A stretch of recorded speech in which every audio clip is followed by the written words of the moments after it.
Hi everyone.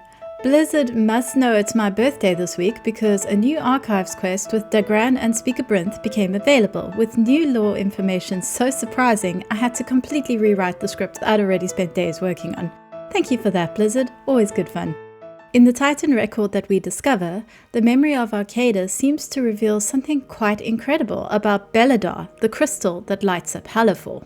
Arcada speaks about how the Titan Forged created the Coreway, which leads directly to the center of Azeroth, to allow the Titans to study Azeroth's world soul without harming it. But as they dug deep into the earth, they encountered calcified chunks of Azeroth's essence. The image that Arcada shows looks very much like Beledar, and in fact, Dagran immediately speculates that Beledar is one of those crystals. At the Titan's command, we Keepers began the acclamation. Each installation, all linked to the Manifold, produced vast numbers of Titan-forged workers. We fired the great forges to fuel the acclamation and empower the Manifold to heal the ravaged world. Then began construction of the Coreway, a direct channel to the heart of Azeroth that would allow the Titans to study the world's soul without harming it. However, as we delved deeper, we encountered certain obstacles, colossal crystals, which we came to realize were calcified chunks of the world's soul's essence. They are of great power, and I wonder how many yet remain undiscovered beneath the earth, all over the world. By word of the great Khaz'goroth, the Titan's research has revealed that Azeroth's world soul is indeed the Prime. Our purpose may yet be fulfilled. Enormous, powerful chunks of world soul essence.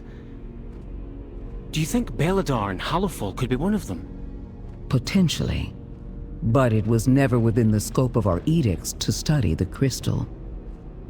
He mentions the Titan Forge making the Coreway. Did you know it was built to study the world soul? We were created for the great purpose of serving the Titans, and thus we built it. Its purpose was irrelevant to us.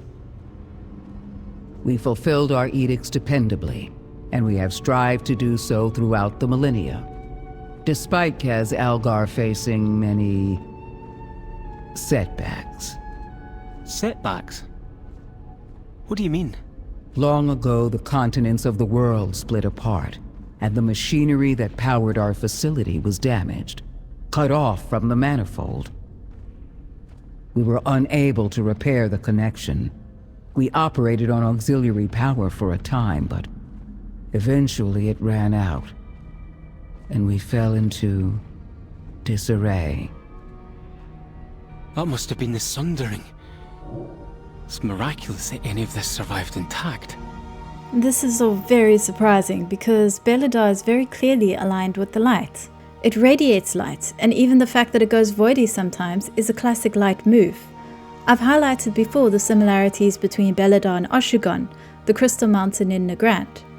Both look like a giant crystal, embedded in the earth with similar symbols around them.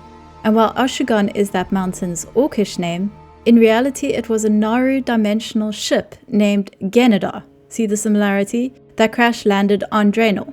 The Naru within were injured in the crash, which caused them to turn to the void. And so there's been reason to wonder if there are Naru within Beledar as well, who are also going voidy due to some injury. The Arathi actually ended up in Hallerfall because their emperor had a vision of a fallen star, which they believed to be Beledar. The last time we had a light-aligned vision of a fallen star, the star turned out to be the core of the Prime Naru Zero, one of the first Naru to be forged during the Great Ordering of the Cosmos, and also an Elder Naru, possibly the eldest now remaining. Beledar was also literally referred to as a Naru crystal during the early concept art for Hallerfall, so you can see why it's quite a surprise to learn Beledar may not be a Naru ship, but a chunk of world soul instead. When Anduin first saw Beledar and Halafor, he heard the Radiant Song. I hear the Radiant Song? Is it coming from that crystal? Later, during a conversation with Ilaria, Anduin tells Ilaria that he thinks the crystal is connected to the world soul somehow. In fact, he even says the crystals that the Arathi use in their keyflames are similar to azurite, Azeroth's crystallized blood. And of course, Anduin and Ilaria realize what event caused the crystal to shift to the void in the first place. It was when Sargeras plunged his sword into Azeroth. You're not the only one grappling with the voices in their head! What have you been hearing? Beledar, the Emperor's vision. That prophecy that drew them here. It's the Radiant Song I'm hearing. You have been hearing the star? Yes. No, not really. When I saw Beledar for the first time, I had the vision again. It's related somehow. I've gotten a look at the crystals in their keyflames. It's not azurite, but it's close enough that I think they're connected. Then you've realized when Beledar shifted for the first time? Their day of darkness. The same day Sargeras plunged that sword into Azeroth. I even speculated that Beledar was somehow Azeroth's heart based on all of this. And with this new information, it does all seem to indicate Beledar is one of these world soul chunks. And yet, it is undeniably very light aligned. So what's going on? Hasty rewriting? Did Blizzard change their minds? Or was the Naru stuff a red herring all along? Were we misled?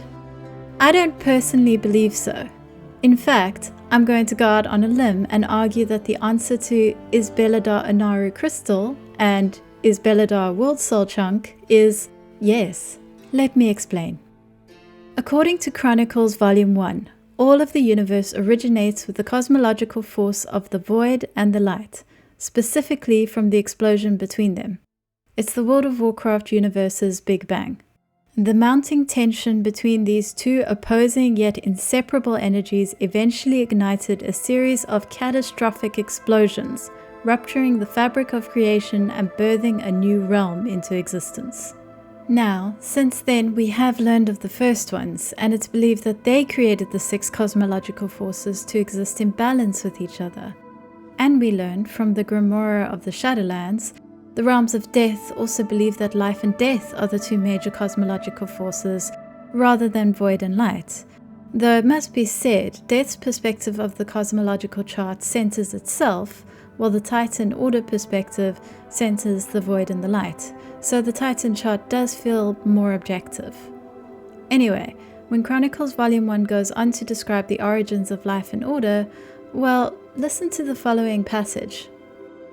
The cataclysmic birth of the cosmos also flung shards of light throughout reality. These shards suffused the matter of myriad worlds with the spark of life, giving rise to creatures of wondrous and terrible diversity. The most common form of life to appear were the elemental spirits, primordial beings of fire, water, earth, and air. These creatures were native to nearly every physical world. Many of them reveled in the turmoil that held sway over the early ages of creation. Occasionally, clouds of fractured light gathered and gave shape to beings of far greater power, of far greater potential. Among these were the Naru, benevolent creatures composed of scintillating holy energies. When they gazed out across the immeasurable universe, they saw a realm of limitless possibilities. The Naru vowed to use their mastery over holy magic to spread hope and nurture life wherever they could find it.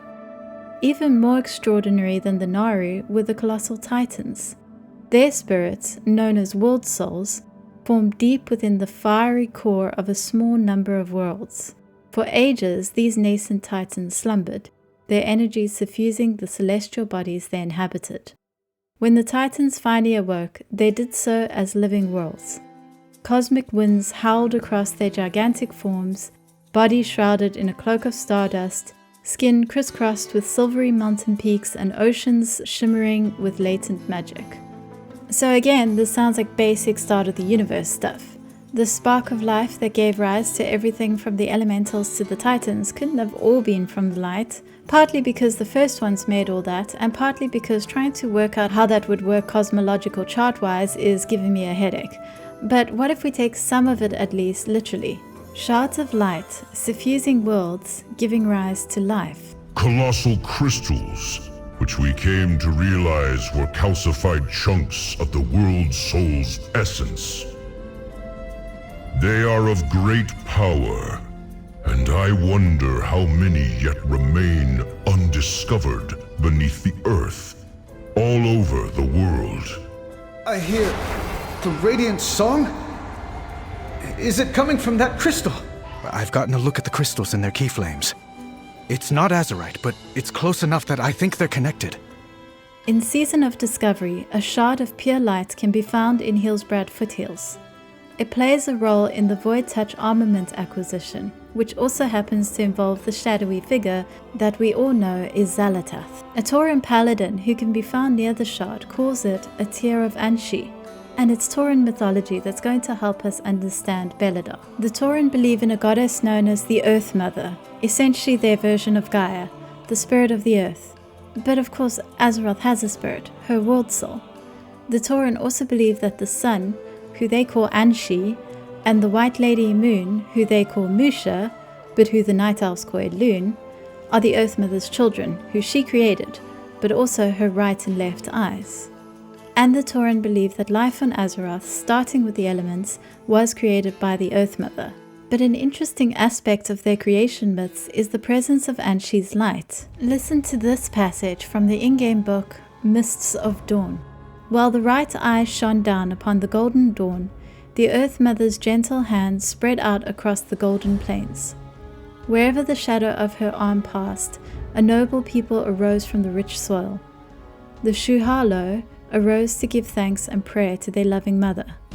There, in the endless fields of dawn, the children of the earth swore themselves to her grace and vowed to bless her name until the final darkening of the world. Eyes of the Earth Mother, a short story from Folks and Fairy Tales of Azeroth, describes the Earth Mother searching for a place to give birth to the light of her heart. And she whispered to the first child, "My son, may you bring life, burning and bright." The Earth Mother creates the elements and then later the Tauren. Again, the Golden Plains are described. So when it came time for her to slumber next, she stretched over the land, the Golden Plains cradling her as she slept. This way the beating of her heart dug deep into the earth, and the song of life it carried saturated the soil. When next the Earth Mother awoke, she found new life huddled in the shadow of her bosom. While the Earth Mother is the one to create the Tauren, it does seem to involve the earth being bathed in Anshi's light. And in the image that accompanies this story, the Earth Mother cups her hands while looking down at the Tauren bathed in light. Shards of world soul, shards of light, seeds of life. Obviously, working with myths and folklore involves a lot of reading subtext and jumping to some wild conclusions, but I still feel like there's enough evidence to suggest that some life on Azeroth came from a combination of Azeroth's own world soul and the light. Of course, the shards of light mentioned in Chronicle don't need a world soul in order to create, for example, elements. So what happens if these shards of light do land on a planet with a world soul? You know, Season of Discovery is not considered an alternative history for World of Warcraft.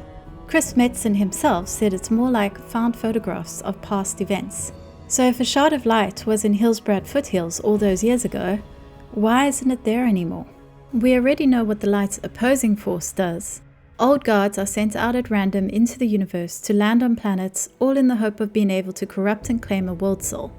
They dig into the planet, rooting themselves into its very soul. We know this because when the Titans tore an old guard out of Azeroth, it caused the great wound of Azeroth's lifeblood, the Well of Eternity. And now we find our chunks of crystallized world soul are all over Azeroth.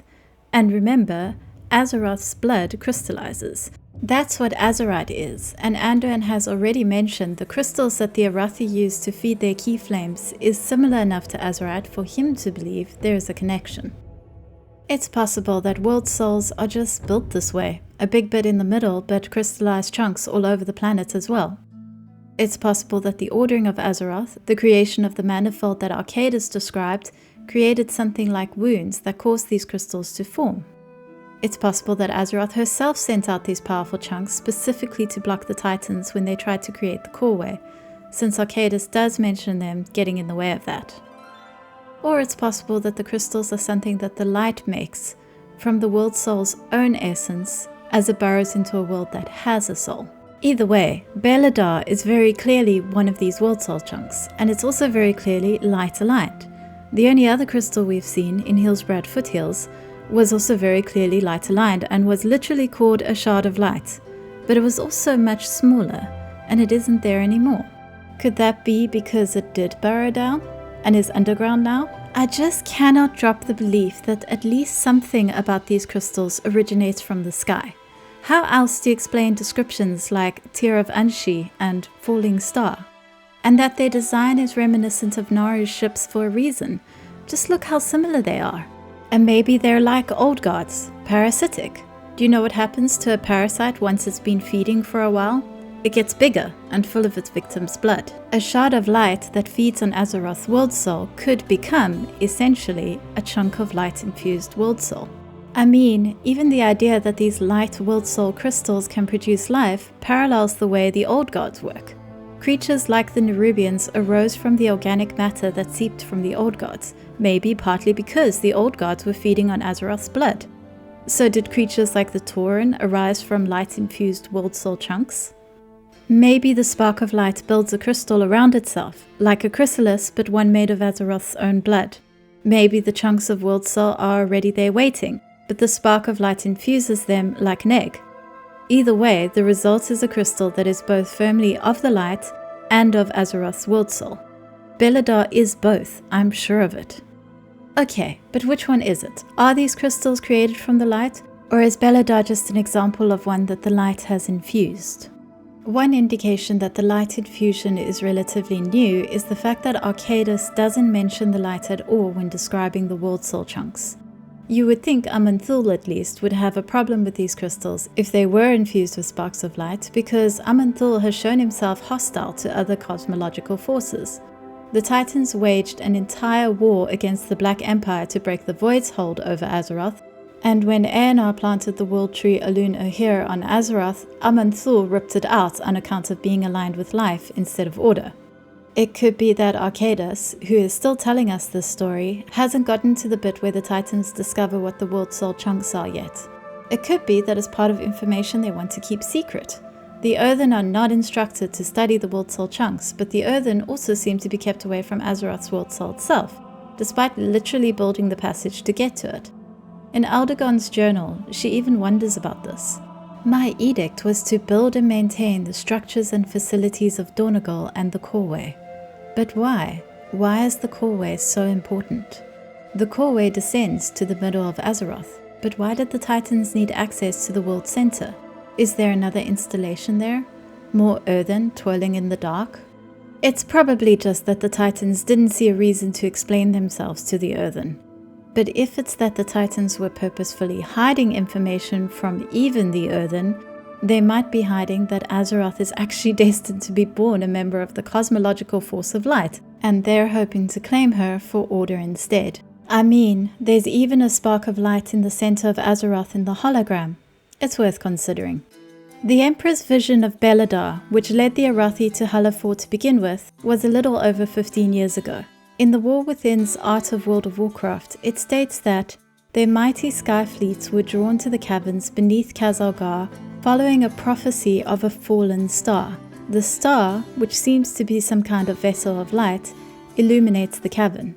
This still all sounds like Beledar is a Naru ship that came to Azeroth and then sent out the call.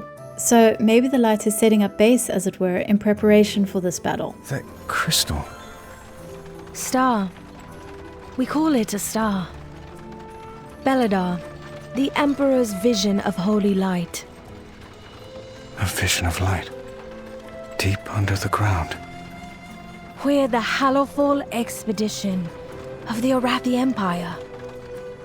We followed our Emperor's sacred vision across the sea to fight in Renalash, the final battle between light and dark.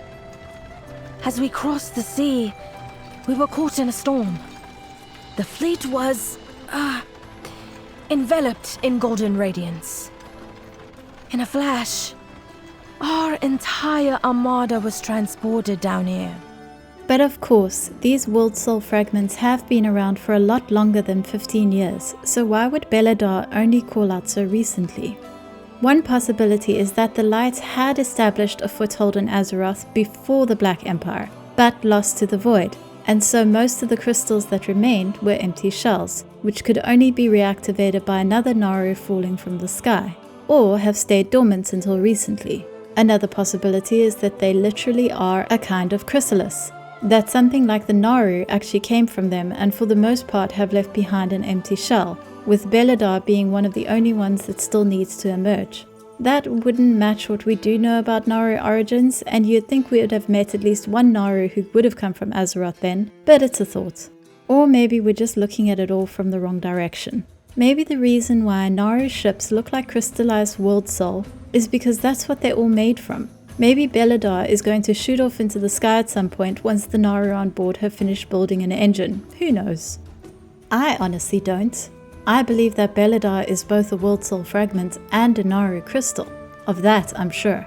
But whether or not it started out that way, or even if all the world soul shards are like that, I can't tell you. And now I'm going to talk a little bit about the PTR, because there are a couple of conversations that can be overheard about yet another crystal that's been discovered. Skagit and Rickett are two members of Gazlo's grease monkeys, who can be found chatting in Dornagal. Rickett is telling Skagit a story about something calling her team from across the water, but when they arrived, all they found was a crystal and an abandoned mine. Now, if I had a penny for every time a mysterious crystal has called to people from across the sea in the war within, well, I'd have 2 pennies, which isn't a lot, but you know, it is weird that it's happened twice. According to Rickett, the crystal seems eerie, abandoned, so her gang decided to leave. But the goblins are still interested in investigating further, so Gazlov's organizing a zeppelin to take us there. As I said, the Arathi of Halafor ended up where they are because they were following the call of Beledar.